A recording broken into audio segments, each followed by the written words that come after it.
بسم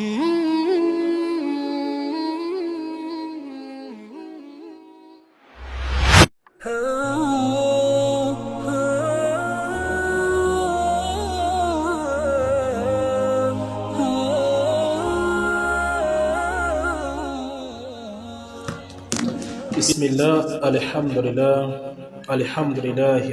رب العالمين. الصلاة والسلام على البشير النذير وسراج المنير محمد بن عبد الله صلوات الله وسلامه عليه وبعد. umuti w'uburwayi bwose taca mu gitabo Ad-Da'u wad-Dawa ca Ibn Qayyim al-Jawziyya urupapuro rwa 86-87 turacabona ingaruka mbi z'ivyaha. Nturambirwe, ni nyinshi, turacazibona ku burebure. Ibn Qayyim icavuga ati wa minha, no mu ngaruka mbi z'umunyavyaha z'ivyaha, hirmanu ta'ati, n'umuntu kwimwa imbaraga zo kugamurikira Allah. kugira urinde gukora ibada ugamurikira Allah, izo ni imbaraga Allah ihera umuntu. N'umuntu rero kwimwa ubushobozi bwo gukora ibada akamuntu agamurikira Allah. Subhanallah, ugiye ukora ibyaha haragera igihe Allah akwigezayo akakwima ubushobozi bwo kuba mugamurikira. Twirinde ibyaha, nta keza k'ibyaha. فلو لم يكن لذنب عقوبة إلا أن يصد عن طاعة تكون بدله. Iyaba hatari ikindi cyaha nako hatari hari igihano cy'uko umuntu aba acumuye ugasanga ahisa zibigwa kutamugamurikira Allah. Bivuze iki? Yaba dufata akarorero umuntu acumuriye Allah agace yimwa ubushobozi Allah akamuzibira ko ayobora imbaraga zo kumukora ibada, icyo cyari igihano gitosheje. ngo yaqta'a tariqa ta'atin ukhra fayanqati'a alayhi bidhanbi tariqu thalitha thumma rabi'a wa halumma jarra.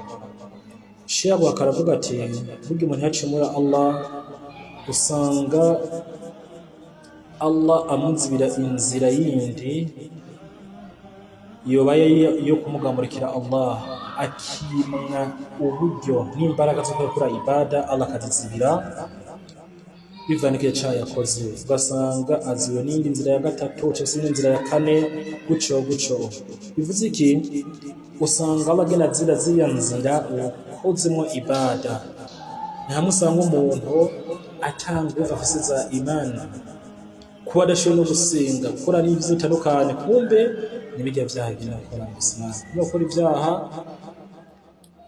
biratumwa uzibigwa wimwa ubushobozi bwo kuba ugamurikira Allah subhanahu wa ta'ala. Fayanqati'u alayhi bidhanbi ta'atun kathira. Ugasanga umuntu ku cyaha kimwe bakoze azibiriwe inzira nyinshi zo kugamurikira Allah. Akarorero, ushobora gukora icyaha kimwe kiba impamvu ko Allah kuzibira wowe ushobora gusenga, wowe utanga isadaka, wowe kwifunga, wowe ukora ibyiza bitandukanye. Kwa igihe cyaha ukoze kikaza gukuraho ubushobozi, kikaguca intege zo kuba ushobora kugamurikira Allah subhanahu wa ta'ala. Urumva ubi bw'icyaha ku cyaha kimwe cyonyine ubukoze. Kullu wahidatin minha khairu lahu min ad-dunya wa ma 'alayha. Kandi wasanga maskini buri iyo neza wokoze ugamurikira Allah yari neza kuri wewe aha ku isi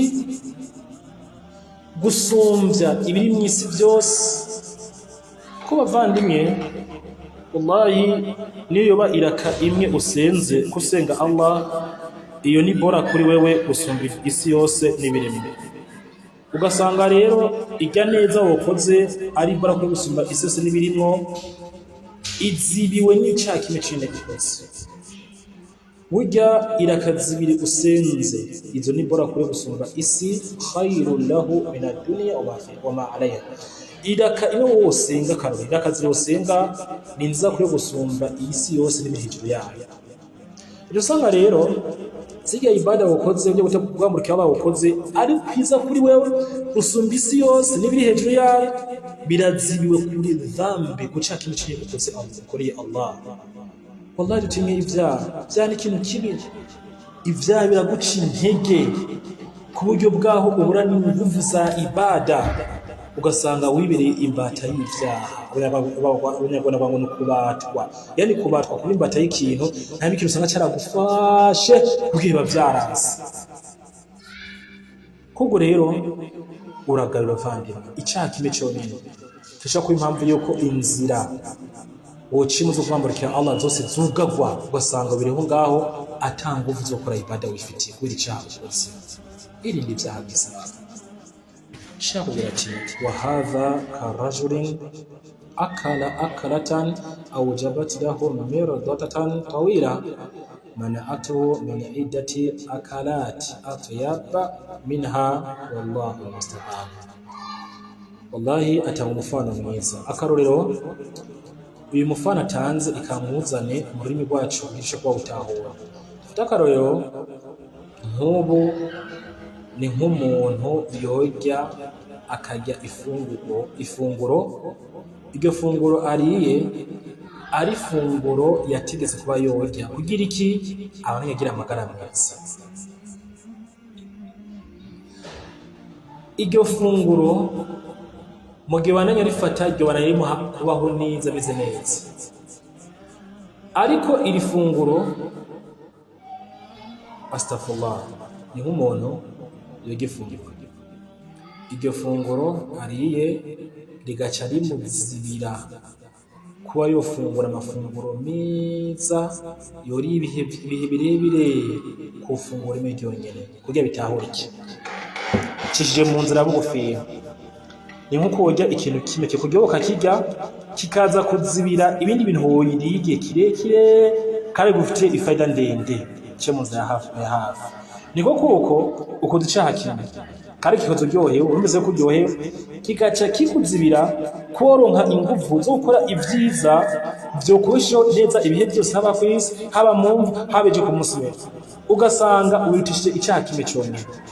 Aniyo mpamvu ni ubujiji n'ubujinga gusaza umuntu umunezero w'isi wakanya gatoya, umunezero w'isi wakanya gatoya washize imbere gusumba umubabaro azoroha mu kaburi neje ku musime. Ubona ubwenge buke twari kwiye kuraba icyo umunezero ngaho ku isi no mu kabura neje ku musime cyo nikihe ibada no kurinda ibyaha. Kuko ni mu Islam irinde ibyaha kuko impamvu yuko ubura ingufu uziririzwa kuba ugamurikira Allah ukabura n'ingufu zo gukora ibada bivanye n'ibyaha. Isheko n'ibyaha uvyirinde, ibyaha ni bibi rwose cyane kuko bizokuzibira kuba woronka kijya neza kuri we ngaha ku isi gusumba isi yose n'ibiri hejuru yayo. Neje ku munsi umwe ukaworonka neza ugasanga kubera ibyaha ugiye kubaho n'abaha ku isi mumva neje ku munsi umwe. Oya Islam gamburikira Allah niho hari amahoro yawe niho hari n'inzira zawe zose. Turece bikurikira turacakomeza no guhurekirane umuti uburwayi bwose. Akhiru da'wana alhamdulillahi rabbil alamin.